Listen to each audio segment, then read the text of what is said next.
it. So the 12-week year, this was important for me because I always thought in terms of, what do I want to get done this year? Where do I want to be at the end of this year? And that's an important part of, looking forward, planning out what you're going to do on a business or personal level.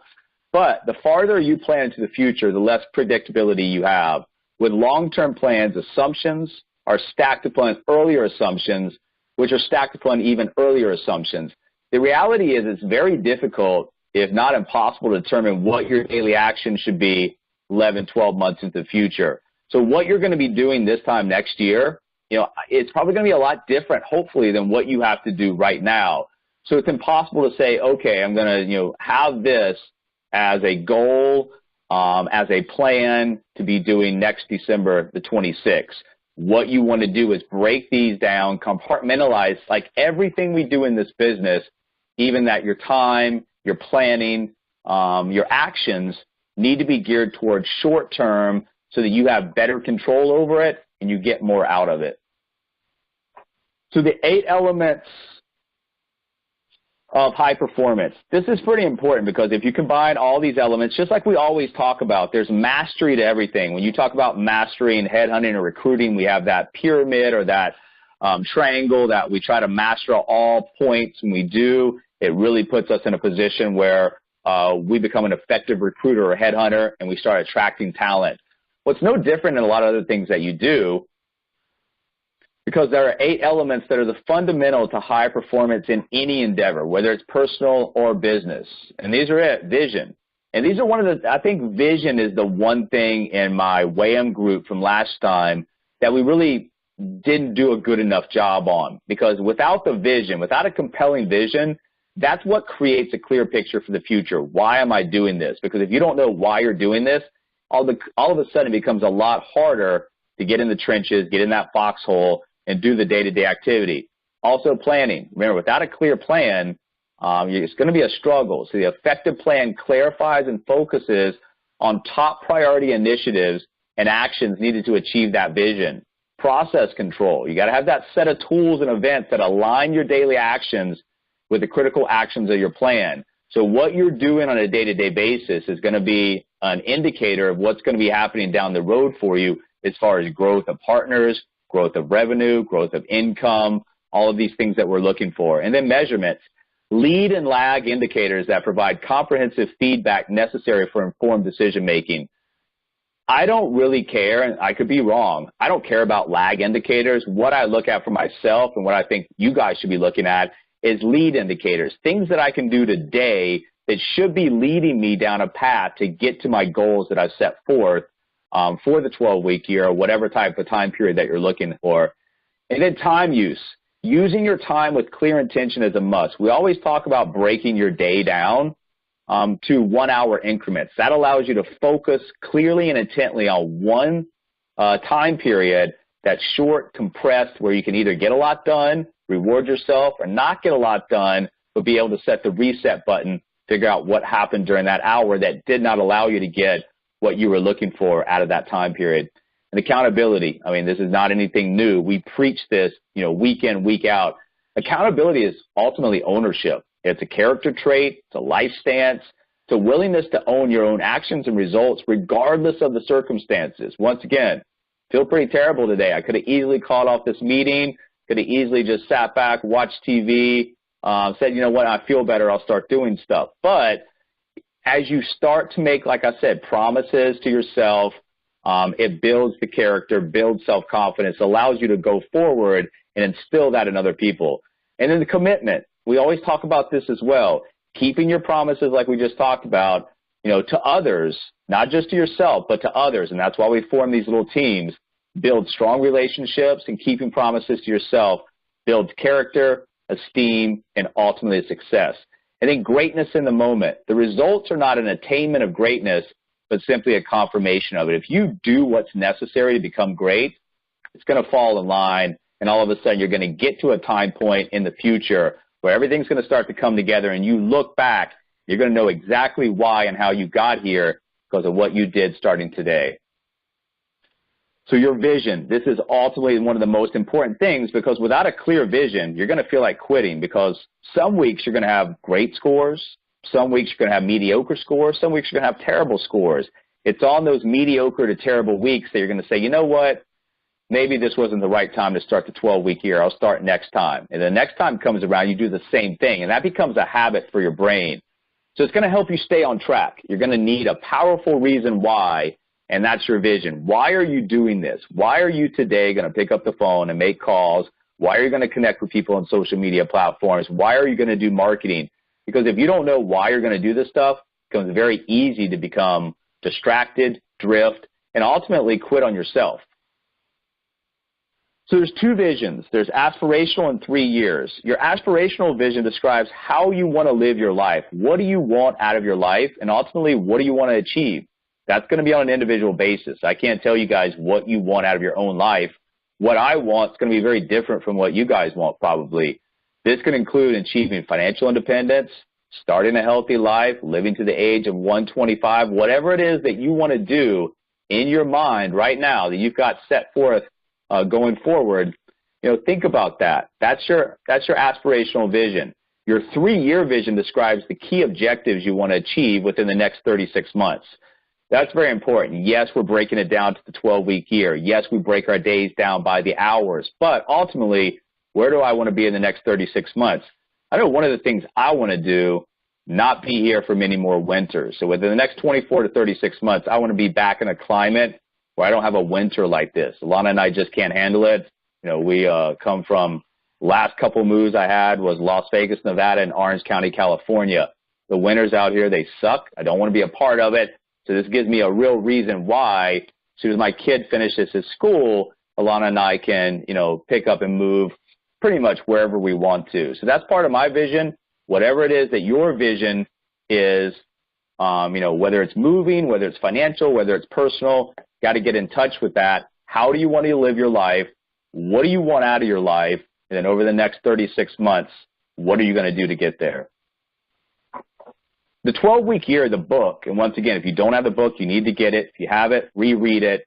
It recommends leveraging the power of repetition to keep yourself motivated to realize your visions. We always talk about this. The brain loves habit. The brain loves repetition. That's why addiction is so easy for people to get, in the cycle of. Good or bad, you can train your brain. You have the ability to strengthen and develop your brain by thinking about a compelling future. That's your why for yourself, your family, whoever it is that you're working for, by regularly and repeatedly thinking about an inspiring vision where you emotionally connect with the life you desire. Not just thinking about, for example, moving, feeling what that sunshine feels like, feeling what being outside at night when it's 75 degrees feels like. That's my type of weather. I feel it. I want it. I'm going to make it happen.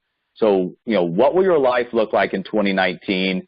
Visualize your future with a vision board. In the new Wealth Wave stuff, you're going to have, e-vision boards where you can, pin stuff to that. It's not about just thinking about that. It's about feeling what you want with your life. What is that goal? Imagining yourself in that present moment.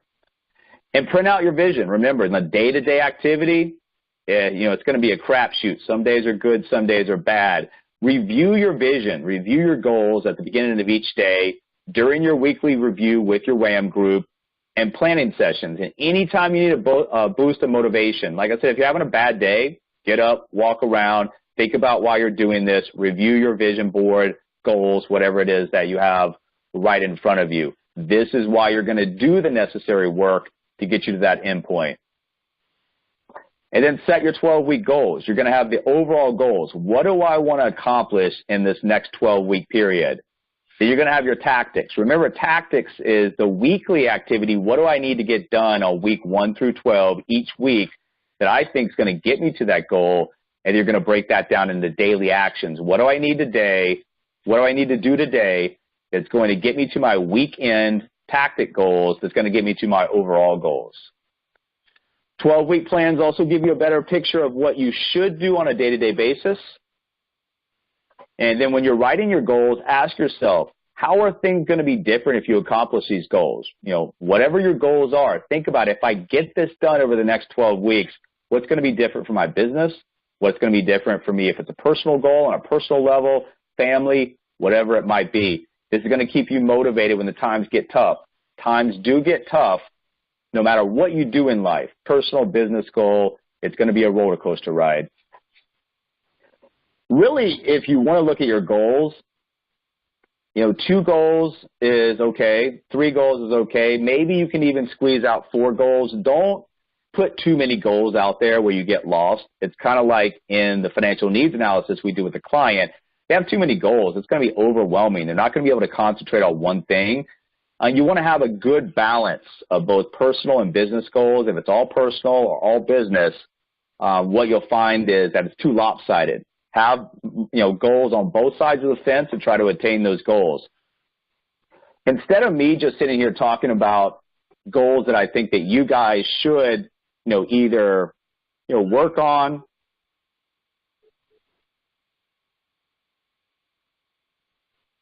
or not work on, excuse me.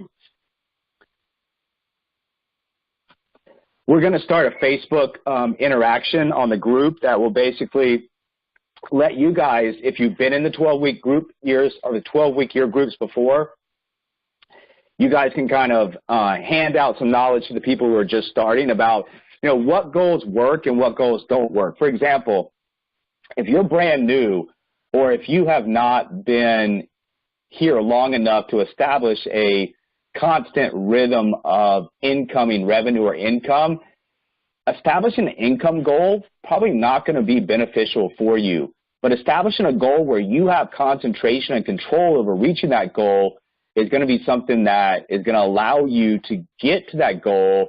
And by getting to that goal, you're ultimately leading yourself into what you want anyway, which is the income, the revenue growth, etc. So we'll start a post in the Facebook group today. You guys can interact with each other, list potential goals that you think will either work, or if you've had goals in the past that you didn't reach, why didn't it work for you? And then break your goals down into action plans. This is what it's all about. 12-week goals are a bridge between that vision. Once again, you've got to have a clear, concise, concrete vision of what you want, and the action plan provides that bridge over to the vision.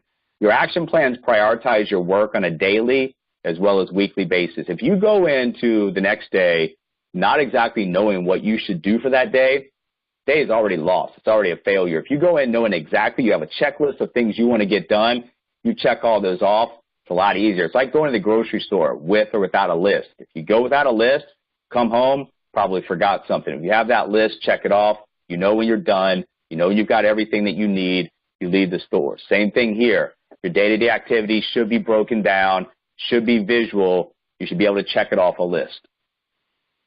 If you know what your future holds, look at your actions. Or if you want to know what your future holds, look at your actions.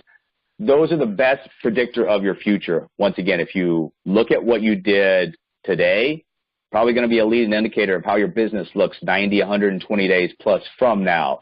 So it's very important that you're in the moment, that you're working on a day-to-day basis, but that you hold that vision true.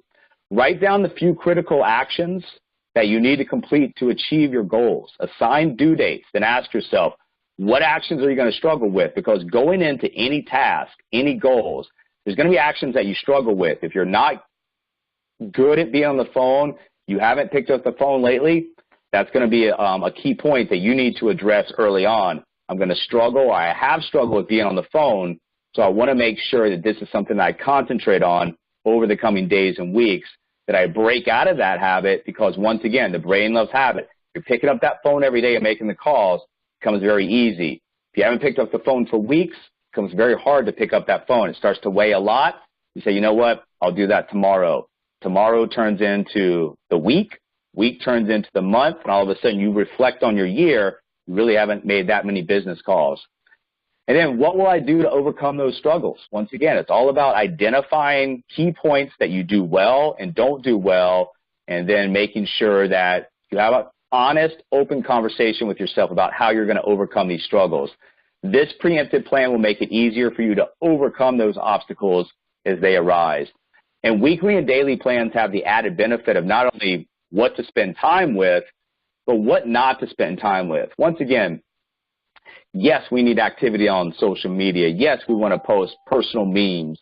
that if they get shared with other people, have our information on it. But if in the middle of the day, you're spending a half hour on making the perfect meme and it gets 3 likes, no shares, and 1 comment, that really the best use of your time. Memes can be made on the off hours, and this is stuff that you shouldn't be concentrated on in those key points of the day where people are available to have conversations. So it's very important. What do I spend my time on? What do I not spend my time on? And how do I organize my time to get the most out of the day? Schedule regular reviews. This is our WHAM group. So life is full of distractions. All of us have distractions. No matter, who we are, where we are in the life cycle, we have, a full list of distractions. Planning and reviewing sessions can help you stay focused on what really matters. Being around a group of people that are going through the same thing, it creates a connection to that group. You start getting open and honest about what you're doing or what you're not doing. And people aren't going to berate or belittle you. If that's happening, you need to let us know, because we're all here to lift each other up, inspire each other to get to that end point where, the success of others finds us the success that we're looking for. Each week, every single week, and this will be up to the group leaders, we have a WHAM group, and we talk about progress from the past week and plan the upcoming one. So it's not just about what you did last week. What are you going to do this coming week to correct, possible problems that you identified? And remember, like I said, one of the main areas that I failed in with my WHAM group, not talking enough about the vision. That vision is going to be the motivation that drives execution on the backside. And then the agenda for the WHAM groups: measure the results you've achieved, measure your execution to date, any leading success metrics, set intentions for the coming week, and once again, reconnect with that vision. Why are we doing this? Because if we don't know why, we're going to drift. And then carve out time for strategic work. Remember, once you've created a vision, 12-week goals, and an action plan, be pretty clear on what actions are most important for you to achieve those results. Perhaps more importantly, though, you'll be able to identify all the actions that you could do that won't actually contribute to achieving the results. What's important, what's not important, divide it down the line. What's not important doesn't mean that it shouldn't be done, should just not be done during the peak hours of the day. Both are important, what to do and what not to do. Concentrate on actions that may be high leverage for you depending on your goals. And then take note of your most productive time of the day. Sometimes mine's in the morning. Sometimes people are, like Mike Hensvark always talks about, he's a night owl. So whatever time of the day is going to be best for you, concentrate on that point to get the most done. No meetings, no personal phone calls, no irrelevant emails, no non-business social media. Concentrate, don't get distracted. There's plenty of ways to get distracted. Facebook can be a black hole. All of a sudden you spent an hour and a half just flipping through looking at people's Christmas pictures. I'm not saying don't do that. I'm not saying don't connect with your Facebook crowd on a personal level. Just do that at night. Do that during the off hours when you've already achieved what you need to do as far as the task for the day. Organize your day. Be effective with that. And 5 common mistakes that are going to cause you to fail. I've been through this twice now. First time, I actually didn't make it through the whole 12-week year. This time around, I made it through the whole process, or the last time, and this time, I'm going to crush it. I feel very confident about what I need to do, what I've identified as my problems in the past. And we had the same type of ratio as a lot of people come in the business don't make it. A lot of people that start 12-week year didn't make it last time for a wide variety of different reasons. These are the most common mistakes that I see coming out. Common mistake number 1, trying to change everything at once. You're not going to change your entire life over a 12-week process. You've got to identify what's most important to me at this time, what do I want to concentrate on right now. By making the small changes, just like we compartmentalize everything in a step-by-step process, the end goal is to build massive distribution coast to coast of financial services. It's not going to happen next week. So break it down. You're not going to change everything at once. Concentrate on what's most important right now. Common mistake number 2, not having a strong enough why. We've talked about this several times in the past, several times on this particular webinar. You've got to know why you're going to get up in the morning and go out and do this, because people are going to let you down. People are going to quit. People are not going to, do what you need them to do. They're not going to be that strong partner that maybe you thought they were going to be. You can't let other people dictate your endpoint in this company or any other point in your life. Know your why, have your vision, make it strong, and feel it. Common mistake number 3, not tracking your actions. This goes back, we've had an accountability sheet for a long time. We have a pretty big organization. There's only about 25 people regularly that contribute to that. Hopefully we'll get more going as we go forward. Same thing with the 12-week year. If after week 1 you haven't tracked anything, well, guess what? You're going to feel like quitting, because now you're going to go into that first WHAM group and you're going to feel like that I haven't done enough. I don't want to be honest about the mistakes that I made, so I'm just done. I'll do it next time. Track your actions no matter if they're great, good, fair, poor, no matter what's going on. You know, in my WHAM group, some of the weeks, you know, myself and partners, 20, 30%, scores.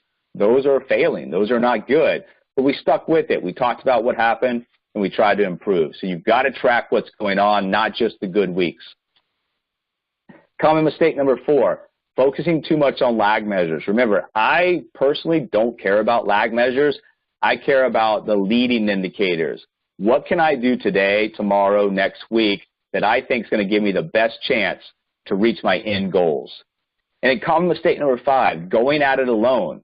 Remember, that's what the WHAM groups are there. That's what the Facebook groups there. That's what your teammates are there for. We're here to help you. If you want to go fast, go alone. If you want to go far, you're going to need a team. We're all here to support you. And wherever you are in this company, whether it's day 1, year 3, it doesn't matter. We're all here to support you. It's important that you have a support group, no matter if it's a personal or business goal, that you can count on. And the 12-week year, the final day to sign up for the 12-week year that starts January 7th is the 31st of December. So next Monday is it. We're cutting it off after that because we've got to organize the groups. 2 ways that you can sign up. The Facebook group, we've had a post that's an announcement. Should be at the very top. If you signed up, great. If you haven't and want to, go to that post, as a comment, put your name. I'll include you on the list. If you don't have a Facebook account, you're not in the group, don't know what I'm talking about, you can always email it over and just let me know, hey, I'm interested in the 12-week group or the 12-week year group. I'll put you on the list, and we'll make sure to include you guys. We'll have a final list sometime early next week. We'll start breaking down the groups, announce the group leaders, and we'll get this thing started. That brings me to the point of the weekly accountable meeting group leaders, the WHAM group leaders. These are people that have been through the 12-week process from start to finish, not quit, and actually kept up with your scores, have a good idea about what this is all about, and can lead people in an inspirational way to help them out. So like I said, these are people who have been through the entire process, be confident, be comfortable organizing, holding weekly WHAM group sessions, helping those in the inner circle to navigate through this process. Not an easy process. If this is your first time around, we're going to help you. Don't expect that you're going to just nail this the first time around. What we're looking for, if you sign up, it's your first time, the only thing I'm looking for from you is to complete the process. Good, bad, or ugly, see it through to the end. And that's it, to the end. You're not going to, 12 weeks from now, who knows what's going on? Who knows if you reached your goals, if you didn't reach your goals, how close that you got, but see it to the end. Don't drop out. Easiest thing to do in life, remember, is quit. If you get in the habit of quitting, your brain gets used to that. You're just going to start quitting every single thing that you do. So see it through to the end, no matter what your scores, end up being, no matter what activity you did or did not do, no matter what comes up as far as life throwing you obstacles,